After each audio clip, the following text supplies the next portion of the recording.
Vijana. Welcome to our today's mathematics lesson in grade 3. I'm your presenter, Teacher Felistas. My name is Amadou Chiko Sissoko. I am a Guinean. I'm married to a beautiful wife in Kenya, and her parents are also from Meru. We came here earlier in the year on a sabbatical to seek God and to stay with our children for a while, pray, fast, and be with our parents here in Meru. And as we were here, the coronavirus lockdown started, and that led to the closure of schools. And when that happened, our children who were in a school in Nanyuki came back to Meru and continued their classes online. And one day, I told my wife, I said, you know, if this situation continues like this, where the children whose parents can afford to buy them a computer, put them internet, like we did, those children are going to have a big competitive advantage compared to other children whose parents don't have those means and who have been laid off. The education situation would get worse because people would not have as much income, and because they don't have income, they could not afford to invest in their children's education. And so that became a problem, and because we were fasting and praying at the time, I went to God and I asked the Lord, I said, God, this is a big problem. Everybody's complaining. Give me a solution. And so I thought, but what if we could record this education, the whole curriculum, and then make it available to them on USBs and DVDs, right? That they can watch at home. If they don't hear properly the teacher, they can rewind. If they need to, rewatch another day, they can do it, and it's at their own convenience. And then figure out how to make this now affordable, even free for them. So we invested in a studio. We bought the equipment.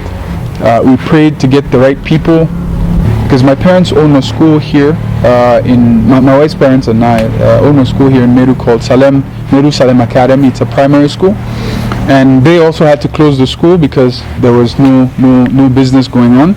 But the teachers were people who we didn't want to leave them like that. So we called back the teachers of Class 8, Class 3, Class 7, and asked them to come to record these classes. And up to today in September, we finished organizing and editing the Class 8 curriculum, Class 3, now we're on Class 7, and we wanted really to make this available to all children, especially here in Meru, who have not been able to learn.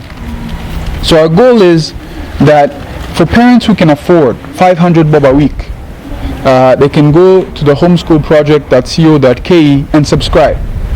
Their subscription would allow their child to not only have a timetable of the weekly schedule of the program, they would have the content delivered to the closest bookshop to their home, and they would come with a USB every week and just copy the content. That subscription would also allow them to have a teacher support, whereas a teacher will give them an assignment for the week and will mark the assignment, and their child will have a report card. It's the cheapest type of education that exists today in Kenya. For 500 bob, a child can be able to learn and get a report card from home. For 2,000, that's a month, right? They can learn. After the corona happened, we have realized that there's a need for education to continue, because as you've seen, when the education came to an abrupt stop, we've seen the number of pregnancies in teenage girls have risen, and this is due to the fact that they are left free, and children, have to be occupied, and the best way to occupy them is, of course, with education as well as leisure, which is constructive. If you're not in Meru, because currently we have the Meru model where we have USBs that are being distributed in the CDs, when the pickup points are in bookshops in Meru. So if you're in another county, you can still access this. We can arrange for us to deliver it to you. But if you have access to internet and you don't want your child online, you can download it for the child.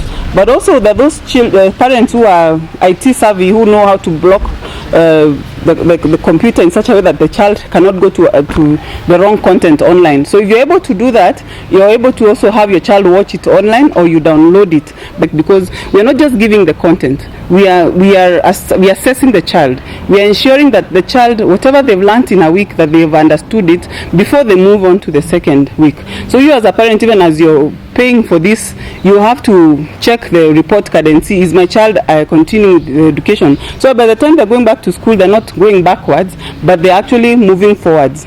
And yes, so I pray that the government will change its policy, will consider, discuss, and hopefully change the policy on homeschooling, given the fact that even one of the, I think, the biggest headaches with the schools going back, because we are as a school receiving the regulations and following up to see what are we supposed to do to ensure the children are safe. And what is very apparent is that you cannot have many children, you know, together in a class or in a school. So, and you know that many schools, even the government schools, do have a large population of children. So one of the challenges will be, how do you continue with the education and not just have a few children who can afford the education in school, and the other ones are left at home.